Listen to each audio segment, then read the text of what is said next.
আমাকে টিএমসির নেতা আমাকে মারধর করছে, আমার কোনো বিচার হয়নি। আমি 3 দিন আমি হসপিটালে ভর্তি ছিলাম, আমার কোনো বিচার হয়নি। কেন মারলো আপনাকে? হ্যাঁ, বিনা কারণে ওখানে মানে একটা বিচার বসছে, মানে এই এক কথা বলছে, আমি এক কথা বলছি, বাড়ির লোক না মারিয়ে নেতার লোক আমাকে মারলো। টিএমসির নেতা। কে মারছে? কে? জাহাঙ্গীর আলম টিএমসির নেতা মারছে, প্রচন্ড মারছে, যে আমার জামা কাপড় সব ছিঁড়ে ছিঁড়ে। কবে মারছে? কবে? 9 তারিখে মারধর হয়েছে। তাহলে আপনি থানায় কেস করেন নাই কেন? আমি থানায় গেছি, আমার কোনো কেস নাই। আমি 2টা লিখিত করে দিয়েছি, 2বার লিখিত করছে, আমার টাকা ঠিক গেছে, কিন্তু কোনো কেস নাইনি দাদা। আপনাকে কিসের বিচারে বসছিল?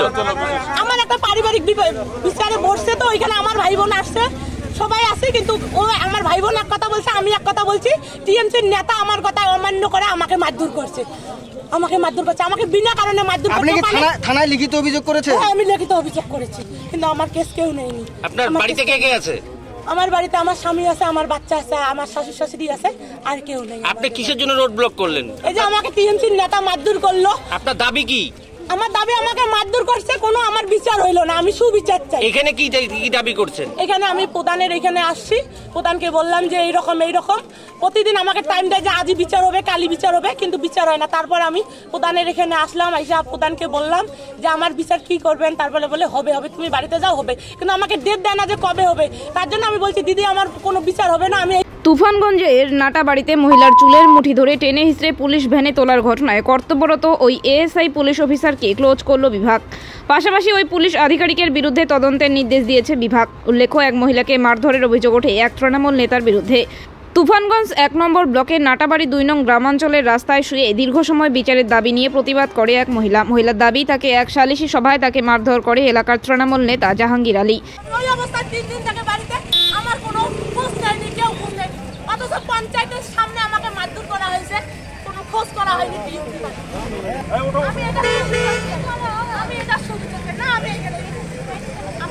2 ঘন্টা থেকে আছি, আমার কিছু বিচারের দাবি নিয়ে আপনার কাছে ধর্নায় বসছে, মানে রাস্তা ব্লক করে বসছে, কি বলবেন? বিচার মানে কি? বিচার তো আমরা করতে পারি না, কোর্ট আছে, ওদের ন্যায্য বিচার কোর্ট করবে। আর ওদের ভাই বোনের, নিজের ভাই বোনের ব্যাপার, হ্যাঁ, ওনারা কোর্ট আছে, যে ওখানে যাবে, যা বলবে সেই নির্দেশ ওরা মেনে নিতে হবে। মহিলাটা বলছে যে থানায় অভিযোগ করতে গেছিল, অভিযোগ নেয়নি। আপনি কি মহিলাকে থানায় অভিযোগ করবার সাহায্য করবেন?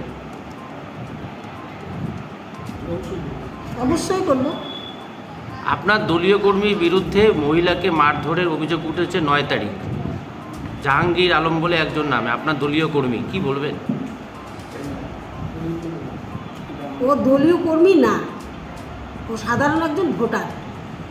এখন ওদের ভাই বোনি, নিজের ভাই বোনি, ওদের কি সম্পত্তি নিয়ে ঝগড়া করতে ওদের এখন মারধর হয়েছে ওখানে। তো সেখানে আমরা গিয়ে তো কিছু আটক করতে পারবো না, মারধর হয়ে গেছে, কোর্ট আছে, ওখানে গিয়ে ওরা ন্যায্য বিচার হোক। পুলিশকে কি আপনারাই ডেকেছিলেন? না, আমাদের এখানে যে পুলিশ আছে, ভিলেজ পুলিশ বিকাশ রায়, বুঝি না, বিকাশ, হ্যাঁ, বিকাশ নারায়ণ, মানে উনি পুলিশকে ডাকছে যে মহিলাটা এখানে রাস্তায় পড়ে আছে। ধর্নায় বসা মহিলাকে কি পুলিশ নিয়ে গেল? না, এখনো উঠে নাই তো, ওখানে বসে আছে। কি নাম আপনার? আমার নাম সুভাষিনী রায়। কোন দায়িত্বে আছে? আমি প্রধান দায়িত্ব, নাটাবাড়ি 2।